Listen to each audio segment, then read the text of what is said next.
Buenos días, estimados estudiantes. Bienvenidos a una nueva clase de literatura.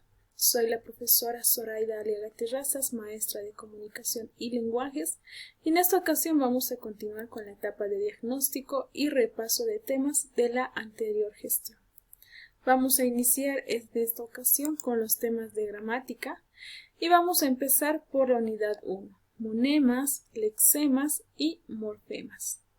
Los monemas son componentes pequeños internos de una palabra que nos ayudan a encontrar un significado propio en cada palabra.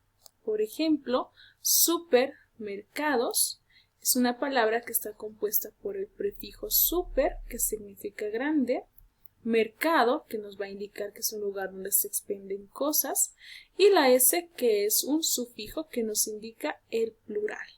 Entonces los monemas son cada una de estas palabritas que contienen un significado propio. Los lexemas son la raíz de las palabras, son aquella parte que soporta el significado central y puede unirse a otro tipo de desinencias para poder formar familias léxicas. Tengo acá en mi ejemplo el lexema flor, que nos indica que esta es una raíz. Si yo le uno distintas desinencias, por ejemplo, florería, florista o florero, estas palabritas forman parte de la familia léxica flor. ¿Por qué? Porque flor es la raíz de todas estas palabras. Los morfemas van a ser las desinencias, es decir, aquellas partes que nos van a permitir cambiar el significado tanto en género, número, persona y tiempo. Tengo acá el lexema pan, la raíz pan, y tengo los morfemas adero, esito y ero. Si yo uno el lexema pan con los morfemas, voy a tener panadero, panecito y panero. Todos estos van a ser palabras que ya tienen un significado distinto y que están unidas por un lexema y un morfema.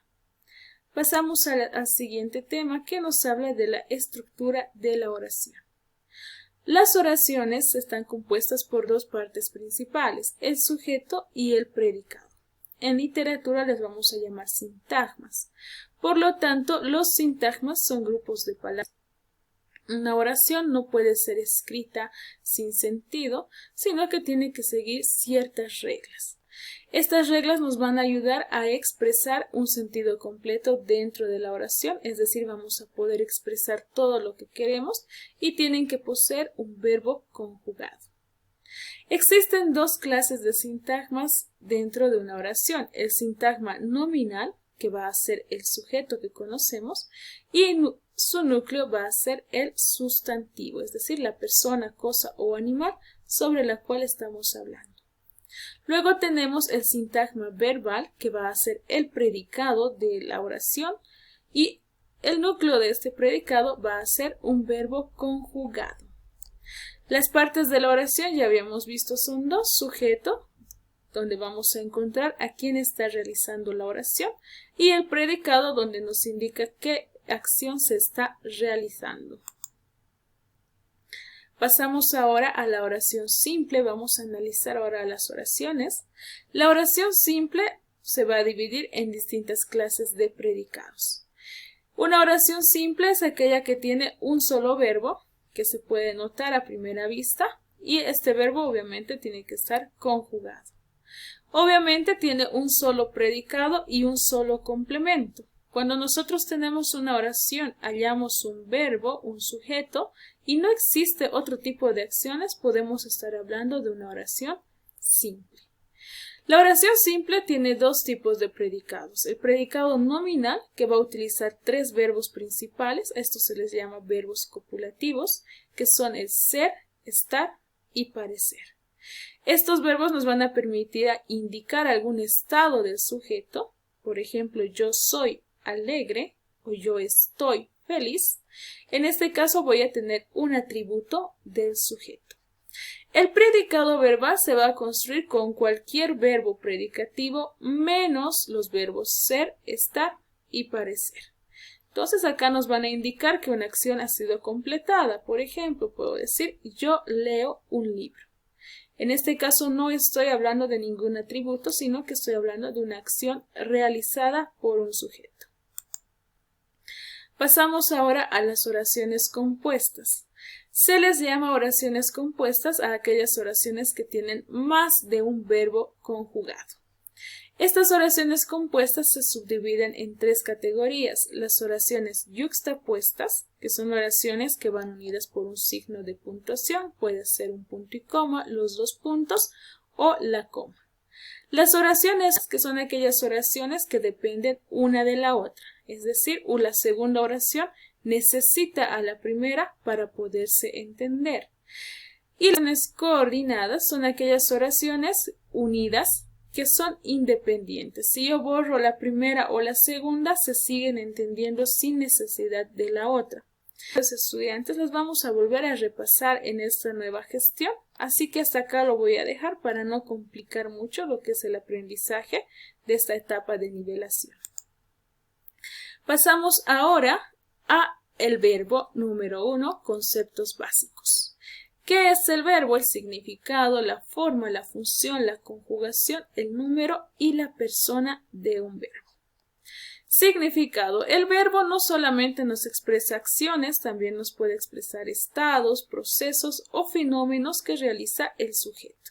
Por ejemplo, cantar va a ser una acción, dormir es un proceso, ser va a ser un estado en el que se encuentra el sujeto. En cuanto a la forma, es el cambio que va a tener el verbo al unir su raíz con distintas desinencias. Habíamos visto que la raíz de la palabra nos va a ayudar a crear nuevas palabras, por ejemplo, flor, florería, flor, florero, etc. La función del verbo. El verbo cumple la función de núcleo dentro de un predicado. Habíamos visto que el núcleo de un predicado siempre es un verbo, pero debe ser conjugado.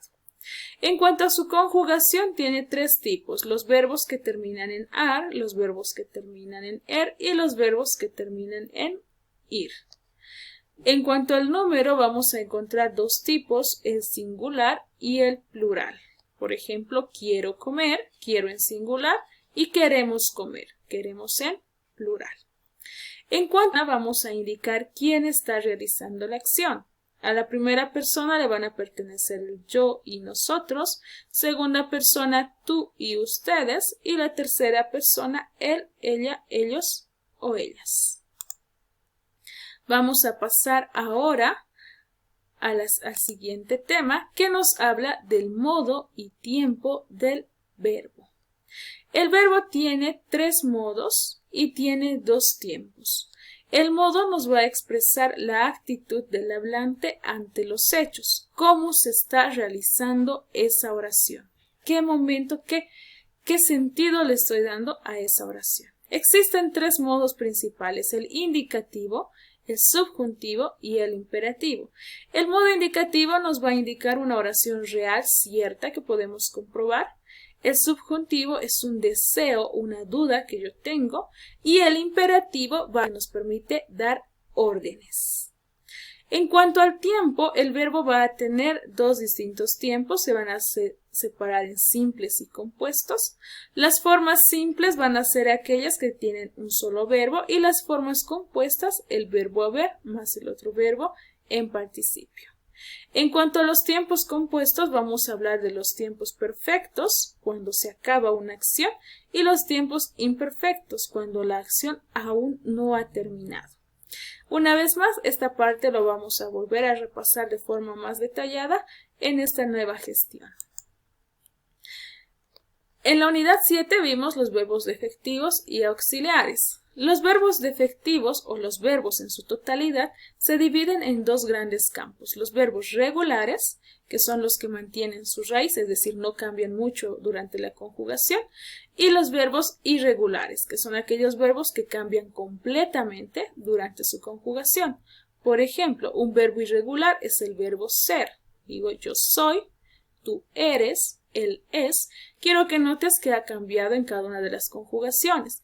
En cambio, los verbos regulares lo mantienen. Por ejemplo, yo canto, tú cantas, él canta, se sigue manteniendo la raíz. Los verbos defectivos son aquellos que carecen algún tipo de conjugación o algún tiempo. Por ejemplo, hay ciertos verbos como abolir, que significa quitar la esclavitud, no tienen ciertos tiempos ni ciertas personas. Yo no puedo decir yo abuelo, tú aboles, no puedo hablar de esa manera, pues es un verbo defectivo. Los verbos auxiliares son aquellos que acompañan al verbo para poder indicarnos un tiempo generalmente pasado. El verbo auxiliar primordial es el verbo haber, que lo vamos a ver también en esta gestión de una forma más detallada, cosa de que tú puedas despejar todas tus dudas en cuanto a este tema. Y por último, en la unidad 8 habíamos del sujeto. Existen tres modificadores principales que son el modificador directo o MD, que van a ser los artículos o los adjetivos que se unen al sujeto. Por ejemplo, el gato blanco, en este caso tengo a gato, que es mi sujeto, y tengo mi modificador directo, que es blanco. El modificador indirecto van a ser aquellas palabras que se unen al sujeto mediante una preposición. Las preposiciones son 18 palabras que nos ayudan a poder unir a estas palabritas dentro del sujeto. Por ejemplo, Juan, ante su madre, siente miedo. Tengo acá Juan, que es mi sujeto principal, y tengo mi preposición ante. A partir de acá hasta donde llegue el verbo, se va a llamar modificador indirecto. En este caso, el modificador indirecto es ante su madre. Y por último tenemos a la aposición o AP. La aposición son palabras, son sustantivos o frases que van a explicarnos algo sobre el sujeto. La característica principal de este tipo de oraciones van a ser que siempre va entre comas. Por ejemplo, Marta, la vecina, compró un auto. En este caso estoy indicando que Marta no es cualquier persona, es la vecina, vive cerca de nosotros y ella ha comprado un auto. Esto que vemos en medio de comitas es una aposición y nos ayuda a explicar algo sobre el sujeto. Muy bien, muchas gracias por tu atención. Te espero en la clase de Zoom para que podamos despejar todas las dudas acerca de estos temas que acabamos de repasar. Muchas gracias por tu atención.